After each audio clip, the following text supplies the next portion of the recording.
This sounds like a lot of work in a lot of ways. I mean, you're not only searching for an older property, maybe one that people can rent out for a little while you go through the building permit process. You're maybe trying to sell something on Kijiji, a house to somebody that might want a primary residence or a cabin, lake lot, or whatever it might be.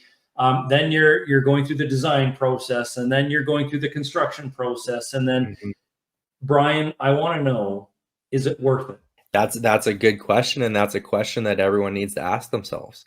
So, we've determined, yes, it is. So everyone has their own criteria or metrics or what they want to see, for a return, so we have that in place, and we know what we're aiming for and what we want to see to make it make sense for us or not to make sense for us. So we've determined that it does make sense, and there's value added equity. This has to be, you have to force value into the property. You have to increase, and have that forced appreciation component, or else it's not worth doing. So if that $2 million of cost and it's worth $2 million, what's the sense in going through all the headache of developing it?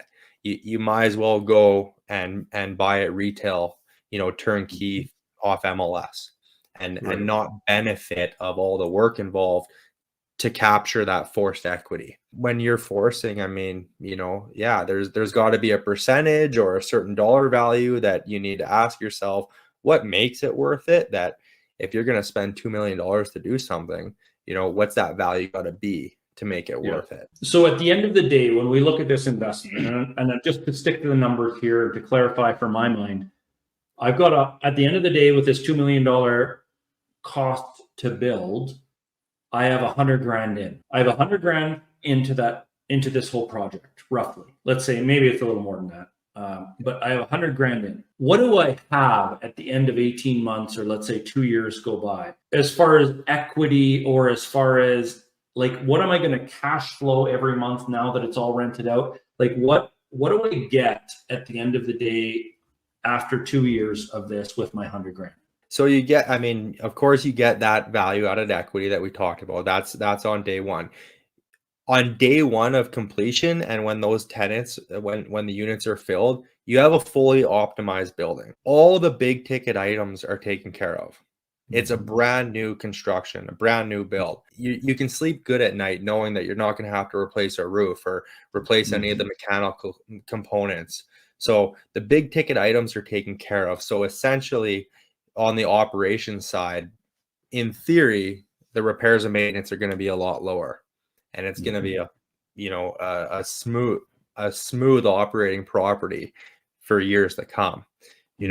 With less potential headaches. So you have it comes with the full warranty. So you have a 10-year progressive home warranty on that. A lot of, if anything does go wrong, a lot of the items are covered or, under warranty. You're going to have a higher tenant profile. It is a brand new build. What's not to love? I think everyone would love to live in a brand new build home. Maybe not, but it's pretty attractive to a lot of people. You have that component that people are going to want to live there. They're going to be happy living there.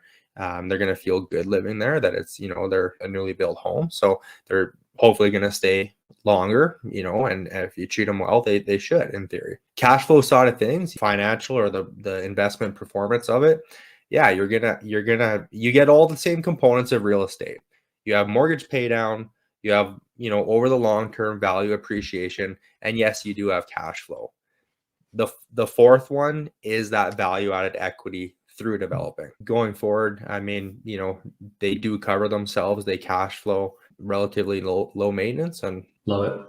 Okay, awesome. You're getting cash flow, you're getting built-in equity, you're getting high-quality tenants, you're getting new stuff, you're getting low maintenance repairs. These are all the things that us as investors look for in a property. And so is there more work involved to get to that stage? Absolutely. But, this is kind of where, for those that are watching here, Brian, some people, I can guarantee you, are watching this and saying, that's way too much work for me, which is okay, because then that means then I partner with somebody like Brian. Right? Then I go to Brian and I say, hey, listen, let's do one of these together. And then Brian takes care of the work because he's done it before. He has the experience. And so that's kind of how it goes. And that's what we do in this business, guys. It's called joint venturing. And we talked about that all last month. So